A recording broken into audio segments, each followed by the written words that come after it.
बात आज चीन की नई स्ट्रैटेजी की करने जा रहे हैं दर्शकों। जी हां, दुनिया के नक्शे पर एक नए महायुद्ध की स्क्रिप्ट लिखी जा रही है, गढ़ी जा रही है।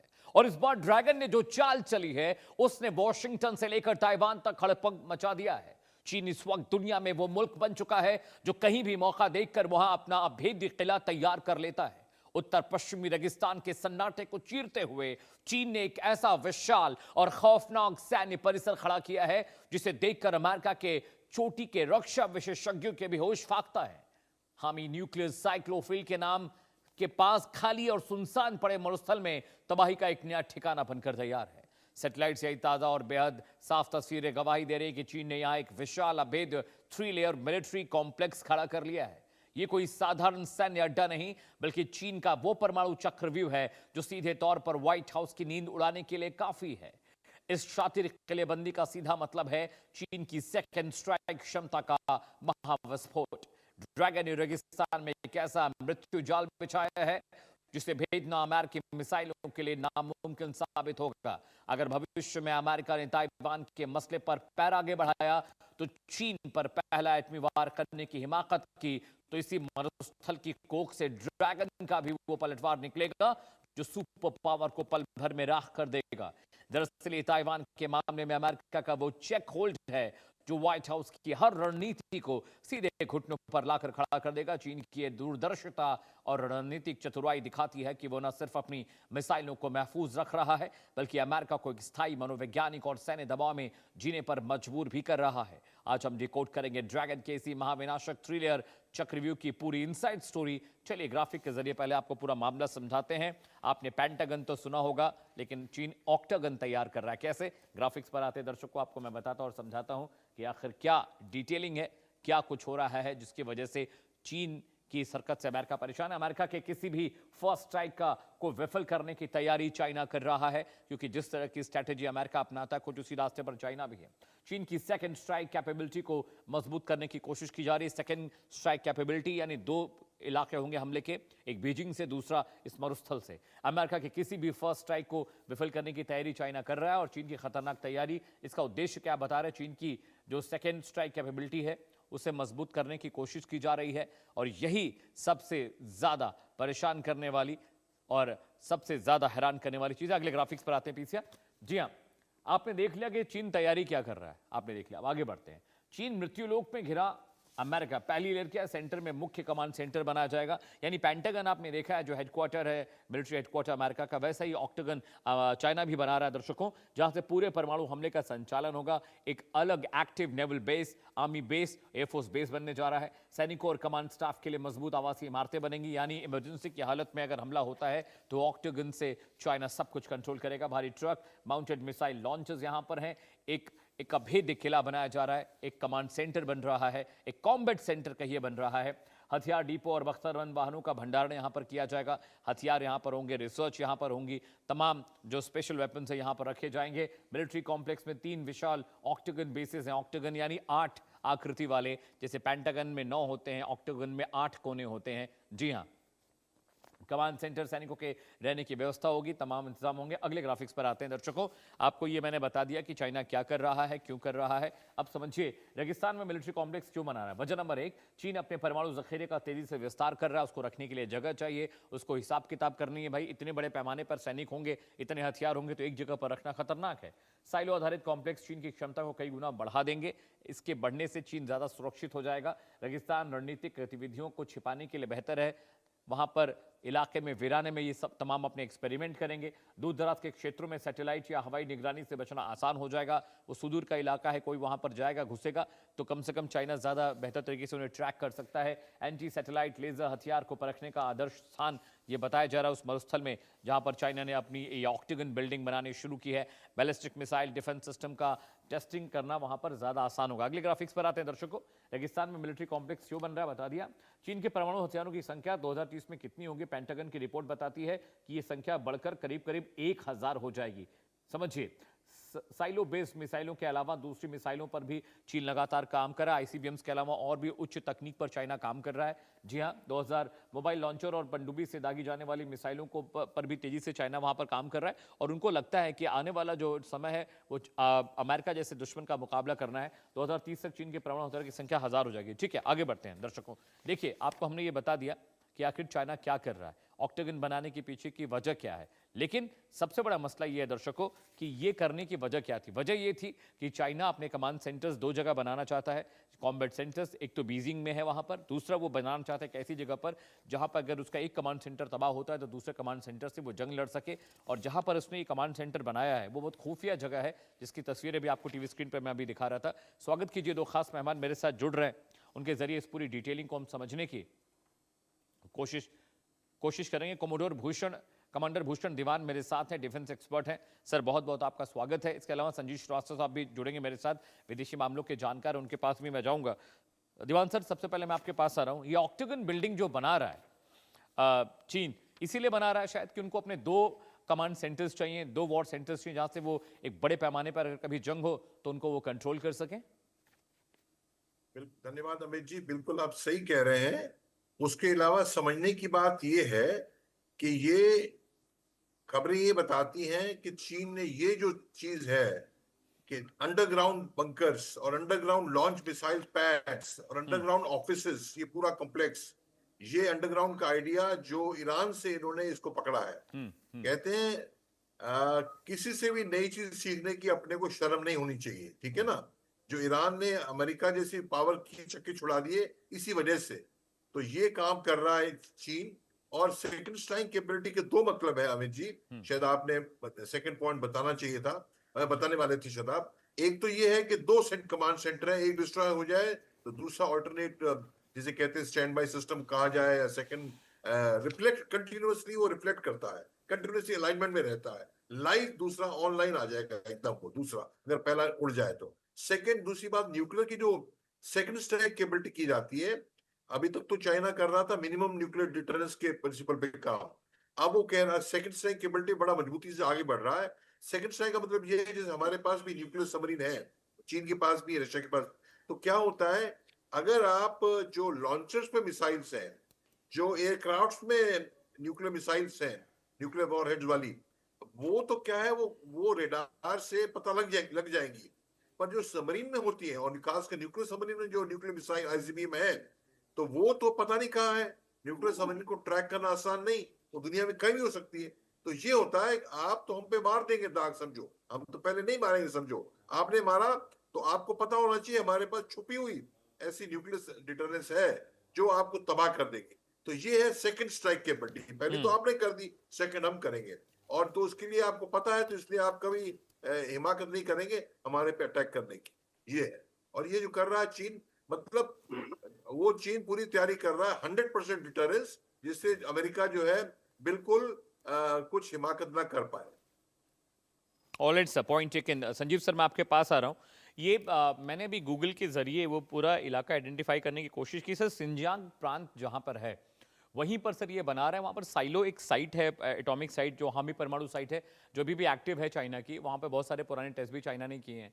वहां पर सर ये ऑक्टेगन बिल्डिंग बन रही है। मैं कह रहा हूं कि सिर्फ ये इजराइल की वजह से नहीं है, मुझे लगता है अमेरिका से भी चाइना सीख रहा है, इजराइल से भी सीख रहा है। क्योंकि पेंटागन मैंने देखा है सर, पेंटागन बिल्डिंग की तर्ज पर ये ऑक्टेगन बना रहे हैं कि जिस तरह से वहां पर बड़े बड़े कॉम्प्लेक्स हैं, वहां पर एक कमांड सेंटर है, कॉम्बैट सेंटर बनाया गया है, बेसमेंट के अंदर बहुत सारे वॉर वेपन्स की टेक्नोलॉजी पर काम होगा। जैसे एरिया 51 एक तरह का उनका रिसर्च साइट है, वैसे पेंटागन में बहुत सारी रिसर्च नीचे होती हैं सर बेसमेंट में। तो उसी तर्ज पर चाइना ने भी ये किया कि अगर बीजिंग वाला मामला हमारा खराब हो जाएगा कमांड सेंटर, तो कम से कम हम शिनजियांग से वॉर कंट्रोल कर पाएंगे। सर जी जी बिल्कुल अमित जी, ये यही रणनीति है। और एक मल्टीपल ऑप्शंस आपको मेंटेन करके रखना, ये किसी भी महाशक्ति के लिए जाहिर है कि एक अपरिहार्य उसकी रणनीति की आवश्यकता होती है। और अमेरिका भी इसी तरीके की रणनीतियों पर कार्य करता है। और जो चाइना शिनजियांग के हामी न्यूक्लियर साइलो फैसिलिटी के पास ये जो बड़ा कॉम्प्लेक्स बना रहा है, ये अपनी पोजीशन ऑफ स्ट्रेंथ को, अपने डिफेंस पोस्चर को, और अपने जो मल्टीपल ऑप्शंस हैं उसको क्रिएट करके रखने की उसकी जो आवश्यकता है उसके तहत ही वो कर रहा है। और देखिए चाइना का ये जो पूरा प्रयास है और इसके द्वारा ये जो सारे अपने मिलिट्री मॉडर्नाइजेशन को किया जा रहा है, उसके पीछे चाइना की अति जो महत्वाकांक्षा है, जो ओवर एम्बिशन है कि वो दुनिया में 2049 तक नंबर 1 पावर बन जाना चाहता है। और चाइना का स्टेटेड गोल ये भी है कि 2035 तक वो अपने मिलिट्री मॉडर्नाइजेशन को कंप्लीट कर लेना चाहता है। यानी कि वो सारी ऐसी फैसिलिटीज 2035 तक बना लेना चाहता है कि जिसके के माध्यम से वो पूरे विश्व पर अपना डोमिनेशन स्थापित करने के लिए आगे बढ़ पाए। तो ऐसे में ये जो वर्तमान समय में जो स्थिति जो चाइना के द्वारा जो कवायदे की जा रही हैं, वो अपनी डिफेंस पोस्चर को और अधिक रोबस्ट और अधिक एग्रेसिव बनाने की जो रणनीति के तहत ही वो ऐसा कर रहा है, जो कि निसंदेह ताइवान के लिए, यूनाइटेड स्टेट्स ऑफ अमेरिका के लिए और इंडो पैसिफिक रीजन के सभी जो लोकतांत्रिक राष्ट्र हैं, उनके लिए ये चुनौतीपूर्ण स्थितियां पैदा करेगा। और इसको ध्यान में रखते हुए जो लोकतांत्रिक राष्ट्र हैं, जो क्वाड की जो पार्टनरशिप है, जो आकुस का जो अलायंस है, वो ऐसे सभी जो चाइना को कि इस तरीके की विस्तारवादी और हेजियोनिस्टिक जो उसकी टेंडेंसीज हैं, उस पर लगाम लगाने के लिए जो भी कदम उठाए जा सकते हैं, वो लोकतांत्रिक राष्ट्रों को उठाने की आवश्यकता है। अमेरिका भी अपने मॉडर्नाइजेशन को उसने अब तेज करना शुरू किया है। अमित जी, एक बात और भी मैं यहाँ पे ऐड करना चाहूंगा कि ये जो चाइना की जो एफर्ट्स हैं अपने मिलिट्री मॉडर्नाइजेशन को आगे बढ़ाने के, वो तो है ही, लेकिन चाइना रशिया के साथ भी मिल करके संयुक्त रूप से वो यूनाइटेड स्टेट्स ऑफ अमेरिका को चैलेंज करने की योजनाएं बना रहा है। और अमेरिका ने इसको रिकॉग्नाइज भी किया था 2018 में, जो ट्रंप के समय की जो डिफेंस स्ट्रेटजी आई थी उसमें भी, और अभी हाल के समय में डोनाल्ड ट्रंप एडमिनिस्ट्रेशन की जो दूसरी स्ट्रेटजी आई है डिफेंस स्ट्रेटजी, उसमें भी इस बात को रिकॉग्नाइज किया गया है कि चाइना उनका एक सबसे बड़ा राइवल है और रशिया भी जाहिर है कि दोनों मिल करके अमेरिका को चैलेंज करने की कोशिश करेंगे। तो ये जो चाइना की अति महत्वाकांक्षाओं को ध्यान में रखते हुए, उसकी मिलिट्री मॉडर्नाइजेशन के स्टेटेड गोल्स को ध्यान में रखते हुए, Bharat, United states of America, Japan, Australia, जितने भी अन्य लोकतांत्रिक राष्ट्र हैं, सभी को अपने अपने जो मिलिट्री मॉडर्नाइजेशन को तेज गति से आगे बढ़ाने की आवश्यकता है। इस बात को मैं जरूर ऐड करना चाहूंगा, तभी चाइना की जो विस्तारवादी और उपनिवेशवादी जो प्रवृत्तियां हैं उस पर लगाम लगाई जा सकती है। ठीक है, दीवान सर मैं आपके पास आ रहा हूँ। एक अमेरिकन डिफेंस एक्सपर्ट थे, उनसे मेरी बात हुई सर, तो उन्होंने मुझसे कहा था कि जो पेंटागन है वो 5 कोन्स वाला है, ज्योमेट्रिकल शेप है, 5 कोन्स ज्योमेट्रिकल शेप। चाइना ने ऑक्टा बनाया है, उनके 8 साइडेड कोन वाली बिल्डिंग है, ज्योमेट्रिकल शेप। उन्होंने बोला कि ये डिफेंस स्ट्रेटेजी के लिहाज से बहुत इंपॉर्टेंट होते हैं अमित, इस तरह के स्ट्रक्चर्स। मैं समझना चाहता हूँ सर, अगर अटैक करना है तो किसी भी सॉलिड स्ट्रक्चर पर, बिल्डिंग पर, कॉम्प्लेक्स पर अटैक होगा, टारगेट करेगा, चाहे आईसीबीएम्स हो, चाहे एयर स्ट्राइक्स हो, चाहे जो भी हो। तो ये पेंटागन साइज बनाने से क्या स्ट्रेटेजिक बेनिफिट है, या ऑक्टा शेप पे क्या स्ट्रेटेजिक बेनिफिट है? मैं समझ नहीं पाया उनकी ये बात। मैं बताता हूँ, थोड़ा सा allow me to correct my previous answer. ये साइलोज वाला जो सिस्टम है, ईरान की बात मैंने की है, वो ठीक है। ईरान वॉर में कहना ये चाह रहा था, ईरान यूएसए वॉर जो चल भी रहा है उसमें ये प्रूव हो गया है कि ये underground silos how effective they are. पर अंडरग्राउंड साइलोज ऐसा कंसेप्ट खाली ईरान ने किया ऐसा नहीं है। आप बिल्कुल सही कह रहे थे, यूएसए के पास भी है, रशिया के पास भी है, और चाइना ने बिग स्केल पे अभी किया है। और जो आप कह रहे हैं कि एक बात मैं और इसमें ऐड करना चाहता हूँ before I come to your answer, तो मैं ये कहना चाह रहा हूँ कि जो कंसेप्ट हमने सिंदूर में भी देखा, जिसे कहा जाता है कि लेयर्ड डिफेंस, भाई एक लेवल, दूसरा लेवल, तीसरा लेवल, 4 लेवल। जैसे हमारी दुर्गा माता, काली माता का तो कई हथियार रहते हैं भाई। नियर जोन के लिए तो भाला हो, दूर के लिए जो भी हो, मेस हो। तो ये लेयर डिफेंस का मतलब ये नेटवर्क है सारा। मतलब कहीं से भी मिसाइल आए तो एक सेंट्रल कमांड कंट्रोल से लेयर नेटवर्क डिफेंस, एक स्लाइटली इंटरचेंजेबल टर्म्स है ये। तो ये मतलब है, क्योंकि तो ये इसको ये बड़ा इंपॉर्टेंट पॉइंट है, तो इसलिए बड़ा कॉम्प्रिहेंसिव कमांड सेंटर किया जाता है। और ये है कि बेसिकली 8 साइडेड ज्योमेट्री जो है, इसको बनाना आसान है। ये नियर सर्कुलर 360 डिग्री कवरेज देता है, एज ए वे राउंड है ये। और इसमें मल्टीपल डायरेक्शन में, 8 डायरेक्शन में, हमारे तो कहते हैं ना कि हमारे सनातन में 10 दिशा मानी जाती है ना। अब नॉर्थ ईस्ट को भी अलग से नाम दिया हमें, ईशान वगैरह। तो ये 8 में आप 8 दिशा में आप कारगर हैं, नॉर्थ साउथ ईस्ट वेस्ट, और फिर नॉर्थ ईस्ट साउथ वेस्ट, ये पूरे 8 दिशा। इस हिसाब से 8 बनाया गया है। तो 8 डायरेक्शन से आप जो है ऑब्जर्व कर रहे हैं और हर डायरेक्शन को आप कवर कर रहे हैं। ये पेंटागन वर्सेस ऑक्टागन का ये फर्क है। और बात ये है कि आप इससे एक चीज बड़ी अच्छी तरीके से जाहिर होती है कि चीन जो काम कर रहा है वो एक दूरगामी तरीके से पूरे दुनिया का नंबर 1 पावर बनने के तरीके से बड़ी मजबूती से और बड़ी स्पीड से काम कर रहा है। उनके पास बजट भी है, उनके पास टेक्नोलॉजी भी है। इस बात को देख के मुझे कभी ये ख्याल आता है, जो जितनी भारी पावर अमेरिका के पास है आर्म्स की, अस्त्र शस्त्र की, जिसकी वजह से एक छत्र राज रहा है अमेरिका का, और सबसे बड़ी बात तो एक छत्र राज अमेरिका का रहा है, खत्म हो रहा, खत्म की तरफ जा रहा है। एक छत्र रहा है पेट्रो डॉलर की वजह से, और ये दुनिया भर में रजीम चेंज करना, दुनिया भर को दबाना। अब हवन टोटा वगैरह तो कर ही रहा है चीन, पहले हर जगह BRI वगैरह से, बेल्ट रोड इनिशिएटिव से करता ही है। अब वेपन से भी मुझे खतरा ये है कि नया जो गली में बंदा आ रहा है चीन, वो भी वही काम करेगा जो USA करता आया है। क्या दुनिया भर में इंटरफेरेंस, उनके एक्सप्लॉयटेशन और रजीम चेंज, ये हमारा जैसे देश के लिए जो 1980 के टाइम में तो चीन जो है उनका GDP और उनकी सब डेवलपमेंट हमसे, इंडिया से कम थी, और वो आजाद हमसे 2 साल बाद हुए हैं। आसपास समझ ले बेशक, उसके बावजूद देखिए आप वो कहाँ है, 5 गुना हमसे ज्यादा है, और हम जो है अभी $4 ट्रिलियन पे हैं, वो जो है $20 ट्रिलियन पे है। तो ये हमारे लिए बहुत एक बड़ा भारी सिग्नल है। हालांकि सिंदूर में हमने प्रूव किया कि इंडियन वेपन्स जो यूज हुए वो हमें लर्निंग सीख क्या मिली कि ना तो पाकिस्तान को भी हम टेक ऑन कर सकते हैं और चाइनीज वेपनरी को भी हम टेक ऑन कर सकते हैं। तो इसलिए हमें हौसला बनना है, हमें हौसले की बात है ये, और अफजाई की बात है कि हमारे इंडिजिनस वेपन्स भी उतने काबिल हैं, और हम उस दिशा में आगे।